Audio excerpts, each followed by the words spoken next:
Here today with Jeremy Dale, lead animator and wrench wielding guy. Spanner. Excuse me. Spanner. Spanner wielding guy. Once we've determined what the signature weapon for a given class will be, trying to make that unique and looking like so you can spot them from a distance. What we end up doing is sometimes we'll try and go through and either, this is the one department that doesn't really get concept art. So what we end up trying to do is figure out what we want him to look like.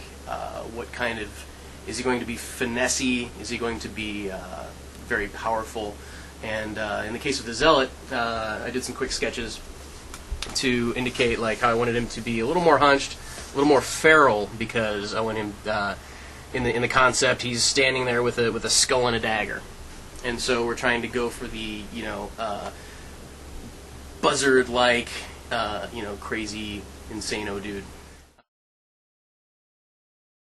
So at that point, the best way to actually figure out what you're going to do is to kind of do it. So props are very important, picking up things, feeling their weight, feeling their heft, moving around with them. And if you could basically, ideally, if I'm having even more trouble with it, get some help and try and work through some of the motions.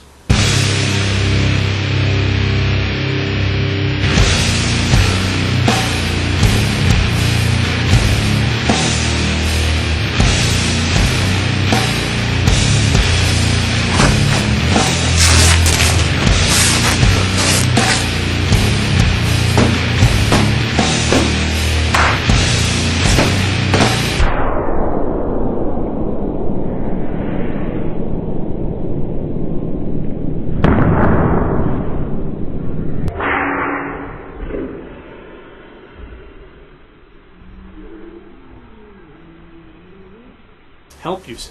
Yes. Huh. So once we've gathered enough reference footage and we kind of know where we're heading for the thing, it's time to basically start bringing stuff onto the computer. We'll take the models that we've gotten from the character artists, we'll have them set up with all the hundreds of bones that they need, and then basically begin roughing out the motions. So blocking in what we've got, and then looking at those, throwing them into the game, making sure that everything's working together properly, and then basically going back and refining that as we go along. So once we've got the guy in the computer here, this is a very kind of pared down version of just all the beard things represent what we could end up having. So we need to make sure that those things are animated properly so that once you do end up getting something, the Zealot's going to be crazy mountain man looking, so we need to make sure that we've got the beard and the ponytail covered when we animate. But essentially what I can do is I can just come in here and grab a body part and rotate it around, go up and down the hierarchy and continue doing the same thing. So we come in and do that, and then try and hit the base poses that we want to get. So maybe he's a little sad, maybe he's a little crazy, but posed him into this motion, and then he's got his skull, he's got his dagger, he's just chilling out. And then he can come in here, he can be a little angry. So this is getting more into the kind of, like I was saying, feral pose. This again is something that we don't want if in the game you have a bandit that gets given a dagger, he's not going to assume this pose. This is only the Zealot. So for him, he's got a couple swings.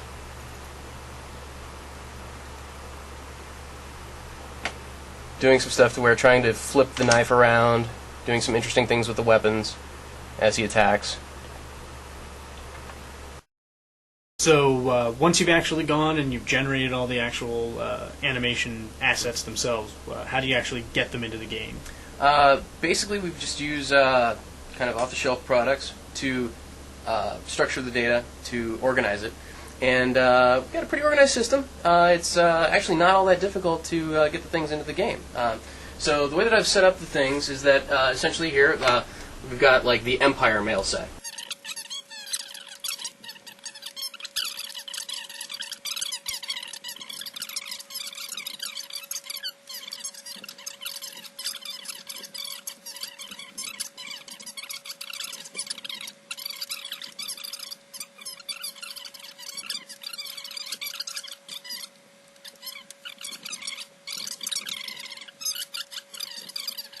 So, and here we have the zealot, all ready to go, pulling the pie out of the oven, running around with his dagger. Don't mind that big guy who's running around in the background.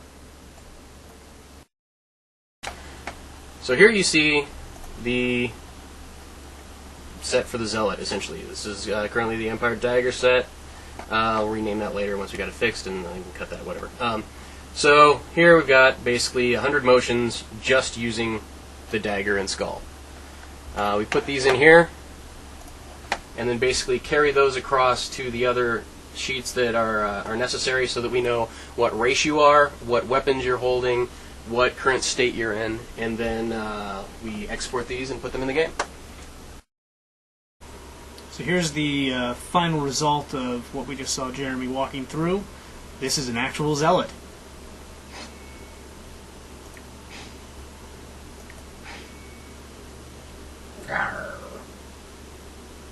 And that's all you get to see for now.